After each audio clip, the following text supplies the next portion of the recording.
కూటమి ప్రభుత్వం దారుణాలు ఎంత ఘోరంగా తయారయ్యాయంటే మనం చూడొచ్చు. సుగాలి ప్రీత్ తల్లిగారు తన బిడ్డ 9th డెత్ యానివర్సరీ రోజు ఇప్పటికీ తన బిడ్డకి న్యాయం జరగలేదు కాబట్టి ఆ బిడ్డకి న్యాయం కోసం పోరాడడానికి కోసమని కర్నూలు నుంచి విజయవాడ దాకా వీల్చైర్ యాత్ర అనేటువంటిది అంటే ఒక ప్రోగ్రామ్. దేనికోసము? మాకు ఇట్లా అన్యాయం జరిగింది, మాకు న్యాయం కావాలి అని చెప్పి. ఆ బిడ్డకు అన్యాయం జరిగిందని మీరు చెప్పున్నారు. ఇది వరకు చాలా దగ్గరలో ఎలక్షన్ టైంలో మీరే సుగాలి ప్రీతికి న్యాయం జరగలేదు అని చెప్పి గట్టిగా అరిచారు. ఈరోజు ఆ తల్లి దానికి సంబంధించి నా బిడ్డకి న్యాయం జరగలేదు, నా బిడ్డకి న్యాయ పోరాటం చేయాలి అనేటువంటి నిర్ణయించుకొని తనకి రాజ్యాంగం ఏదైతే శాంతియుతంగా పోరాటం చేయొచ్చు అనే హక్కు ఇచ్చిందో దాన్ని వినియోగించే ప్రయత్నం చేస్తే ఈరోజు పోలీసులు దాన్ని కూడా అడ్డుకోవడం. అంటే ఎంత ఘోరంగా తయారైపోయి ఉన్నారని అంటే వైఎస్ఆర్సీపీ పార్టీని అడ్డుకోవాలి, మిమ్మల్ని ప్రశ్నించిన వాళ్ళు అడ్డుకోవాలి, మిమ్మల్ని ఏదైనా మాట్లాడిన వాళ్ళని శిక్షించాలి.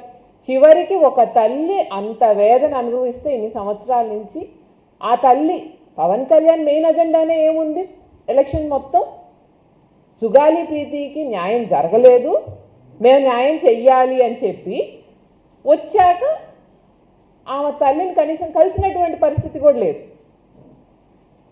ఈరోజు చూస్తే ఆమెనే దౌర్జన్యంగా దుర్మార్గంగా ఆపి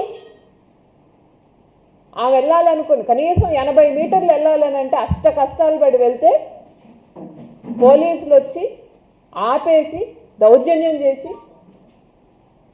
ఏమి ఒక్క రీజన్ చెప్పండి మీరు, ఎందుకని ఆ వీల్చైర్ యాత్ర ఆపాల్సి వచ్చింది? మీకేమి ఇబ్బంది?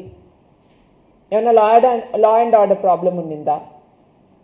మీరు అది పనిగా పర్మిషన్ లేదు అని చెప్పి నోటీసులు అంటించి మరి దీన్ని ఆపాల్సినటువంటి అవసరం ఏంటి? మీరు తెచ్చిన సబ్జెక్టు కదా.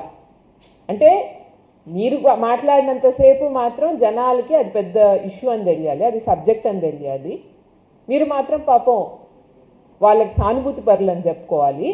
తర్వాత మీరు న్యాయం చేయలేదు అని మాత్రం ఆ మనిషి అడగకూడదాం మిమ్మల్ని.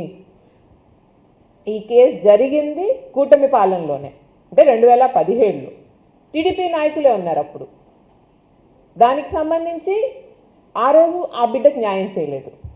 తర్వాత జగనన్న వచ్చాక ఆ తల్లి చెప్తుంది, మాకు ఏదైనా ఆసరాగా ఉన్నారు, మాకు అండగా నిలిచారు జగనన్న అని చెప్పి చేస్తే కూడా మీరు మీ స్వలాభాల కోసం న్యాయం జరగలేదు, ఆ బిడ్డకు అన్యాయం జరిగింది, నేను న్యాయం చేస్తాను, న్యాయం జరగాలి అని చెప్పి మాట్లాడి ఈరోజు తీరా ఏం చేశారు?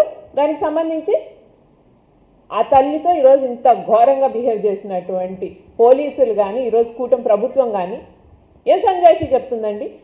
మీరు వేసిన కమిటీలే, మీరు చెప్పిన మెడికల్ రిపోర్ట్స్కి ఆధారాలే ఏం చెప్తున్నాయో అన్యాయం జరిగింది, సిబిఐ వాళ్ళకి ఎంక్వైరీ చేయడానికి మీకు ఏం అబ్జెక్షన్?